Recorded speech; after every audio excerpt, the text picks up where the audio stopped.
والصلاة والسلام على من لا نبي بعده. أما بعد، فيا أيها المسلمون، أوصيكم ونفسي بتقوى الله جل وعلا، ففيها السعادة العظمى والفوز الأكبر، وفيها لذة الدنيا والآخرة. عباد الله، من الأصول القطعية في ديننا تحريم المكاسب الخبيثة، وإن من أقبح المكاسب المحرمة استغلال الفرص من وظيفة أو غيرها لسرقة المال العام أو الاعتداء عليه بأي وسيلة كانت وبأي طريقة عرضت. يقول جل وعلا: يا أيها الذين آمنوا لا تأكلوا أموالكم بينكم بالباطل إلا أن تكون تجارة عن تراض منكم.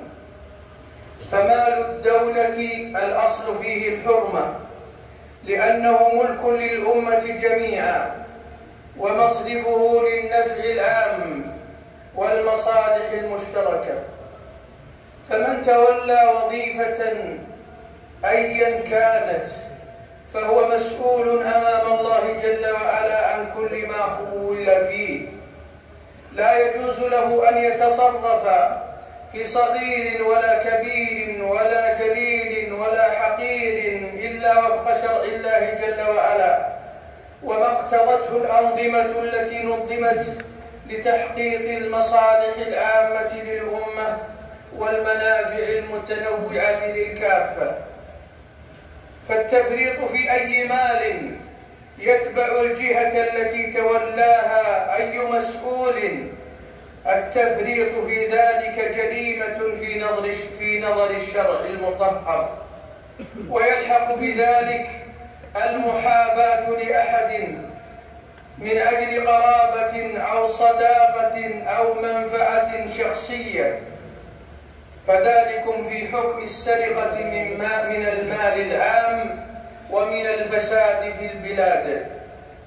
والخيانة لولي الأهل أو لولي أمر المسلمين، بل للمجتمع ككل، لما يترتب على هذه الخيانة من المخاطر التي تهدد أمن المجتمع واقتصاده وتطوره وازدهاره ورخاءه. يقول جل وعلا: ومن يغلل يأتي بما غل يوم القيامة ثم توفى كل نفس ما كسبت وهم لا يظلمون.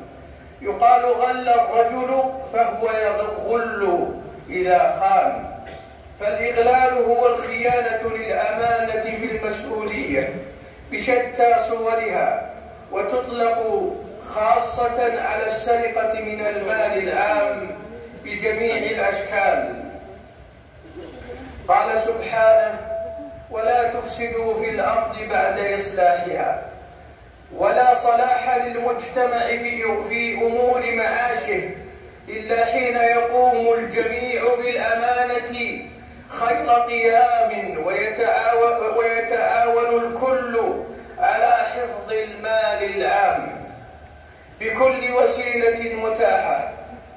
قال جل وعلا عن نبيه يوسف: اجعلني على خزائن الأرض إني حفيظ عليم. وقال عن إحدى ابنتي شعيب: يا أبت استأجره إن خير من استأجرت القوي الأمين. وإن استغلال الوظيفة أو غيرها للأخذ من المال العام بغير حله من كبائر الذنوب وقبائح الأمور. قال صلى الله عليه وسلم: إن رجالا يتخوضون في مال الله بغير حق فلهم النار يوم القيامة.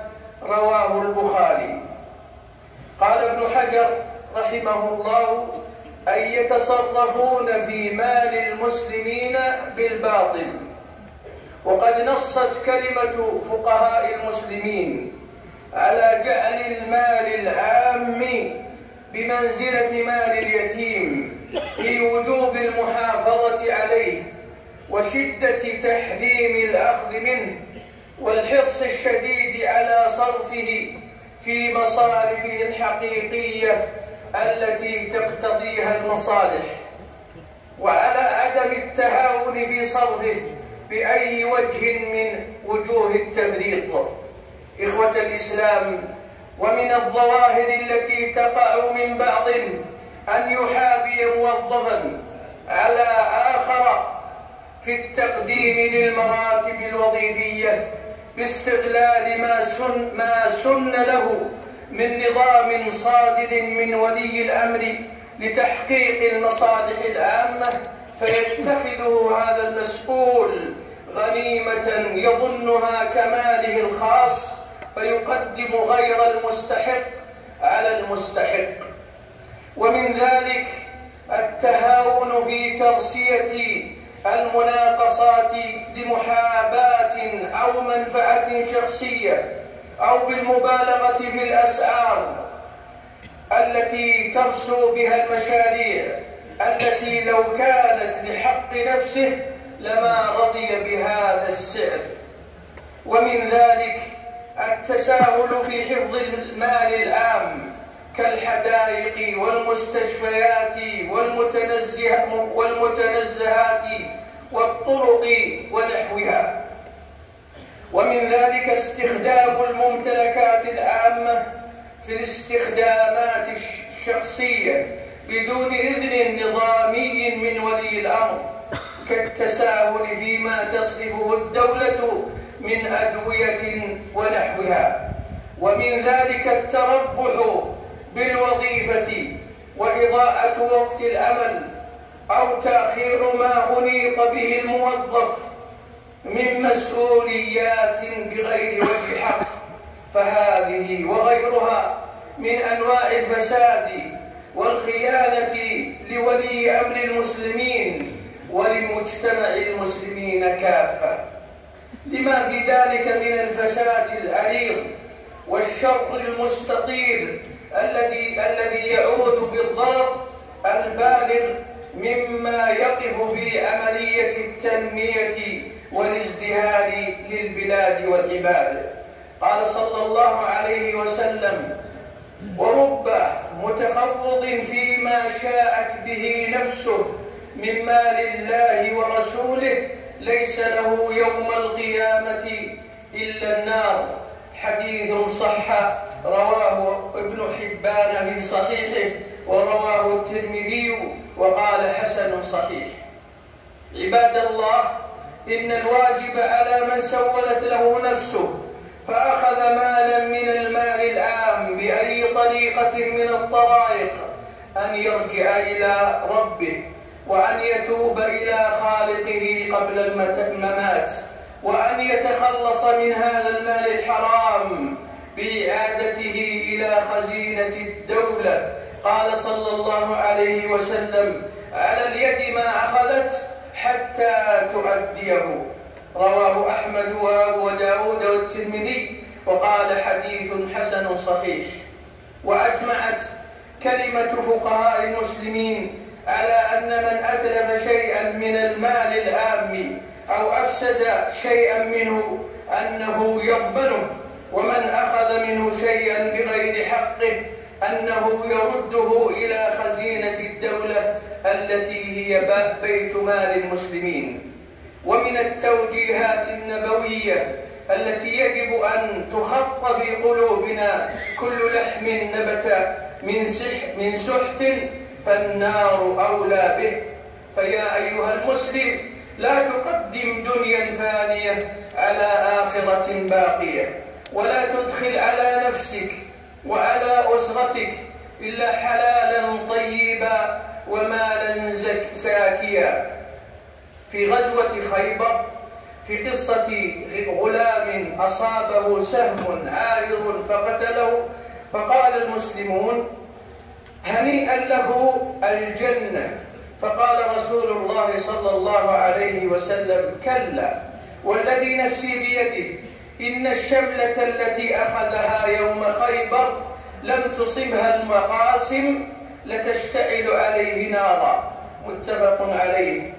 روي عن أبي بكر الصديق رضي الله عنه أنه قال: من اكتسب المال من الحرام فقد البركة، فلا ترى أثرا صالحا لماله، وإن أنفق ماله في غذاء نفسه فهي ستلقى عقابها في الآخرة، وإن غذى به عياله فقد غشهم، وما نصح لهم فلا عجب أن عقه ولده وفسدت أخلاق من يعيلهم نحوه، ونال عقاب ما فعل في حياته، ولعذاب الآخرة أشد. معاشر المسلمين، وقد أصل النبي صلى الله عليه وسلم لمن تولى من المسلمين عملا قاعدة الأمانة، وهي عدم جواز استغلال العمل العام من وظيفة ونحوها في مصالحه الشخصية. وهذا ما يسمى في أنظمة الإدارة أسس وضمانات حماية المال العام. فقال عليه الصلاة والسلام لمن تولى جمع الصدقة ثم قال: هذا لكم وهذا أهدي إلي، قال له صلى الله عليه وسلم: هلا جلس في بيت أبيه وأمه حتى ينظر أيهدى إليه أم لا؟ والذي نفسي بيده لا يأخذ أحد منه شيئا إلا جاء به يوم القيامة يحمله على رقبته. الحديث متفق عليه. فاتقوا الله عباد الله، وليتعاون الجميع على حفظ المال العام بكل وسيلة ممكنة، وليحذروا من التهاون في ذلك. قال الله جل وعلا: وتعاونوا على البر والتقوى ولا تعاونوا على الإثم والعدوان. وليعلم من تسول له نفسه بأي نوع من أنواع الفساد إنه وإن غاب عن أعين البشر فليعلم أن الله مطلع على سره وعلانيته. فتذكروا قوله جل وعلا: واعلموا أن الله يعلم ما في أنفسكم فاحذروه، وقوله سبحانه: يعلم خائنة الأعين وما تخفي الصدور. اللهم اهد قلوبنا، اللهم ارزقنا الحلال الطيب وجنبنا المكاسب المحرمة. اللهم صل وسلم على نبينا ورسولنا محمد.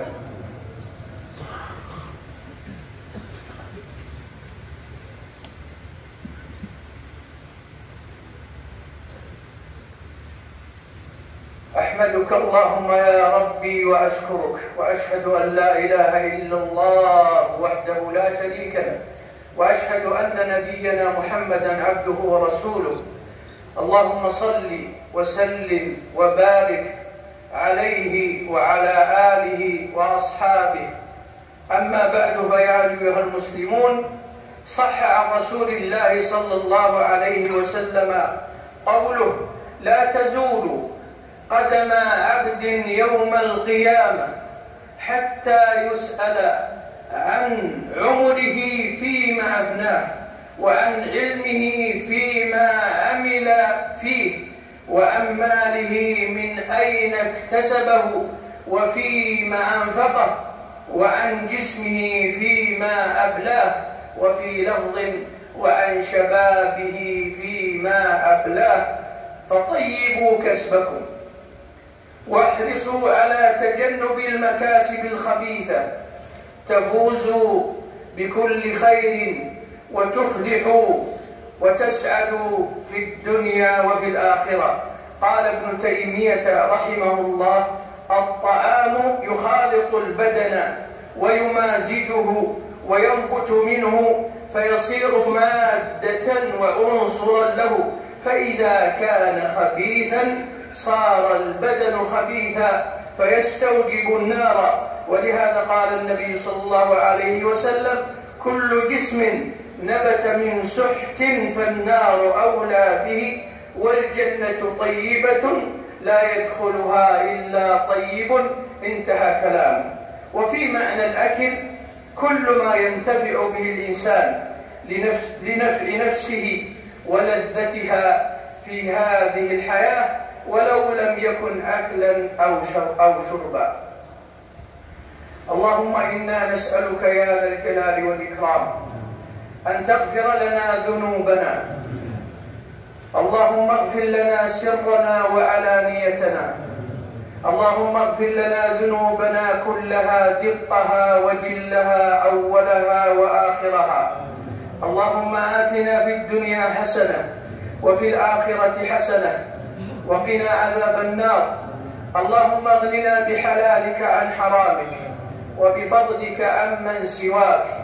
اللهم ارزقنا الحلال الطيب وجنبنا المكاسب الخبيثة المحرمة.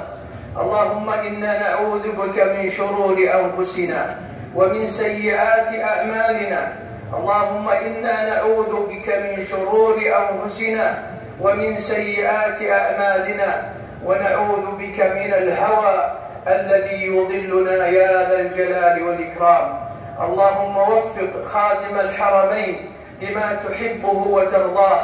اللهم أيده وسدده وولي عهده لما تحبه وترضاه يا ذا الجلال والإكرام. اللهم وفق جميع ولاة أمور المسلمين لما فيه صلاح رعاياهم في دينهم ودنياهم يا حي يا قيوم يا ذا الجلال والإكرام.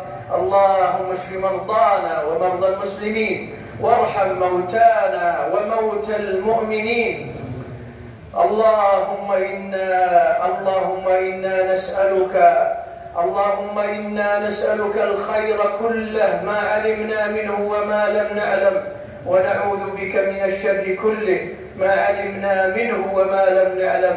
اللهم عليك بأعداء المسلمين، اللهم أبطل مكرهم، اللهم أفسد مخططاتهم، اللهم اجعل كيدهم في نحورهم يا ذا الجلال والإكرام.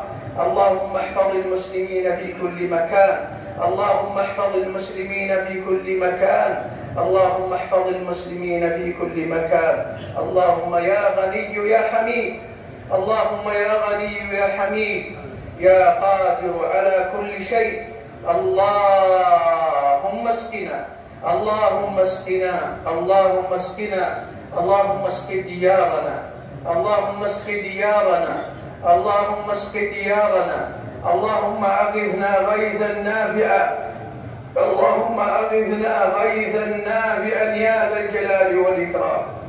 يا حي يا قيوم، يا حي يا قيوم، اللهم أغثنا، اللهم أغثنا وأغث ديار المسلمين. اللهم أصابنا اللأواء فأغثنا يا قادر يا أليم يا حي يا قيوم يا ذا الجلال والإكرام. وآخر دعوانا أن الحمد لله رب العالمين.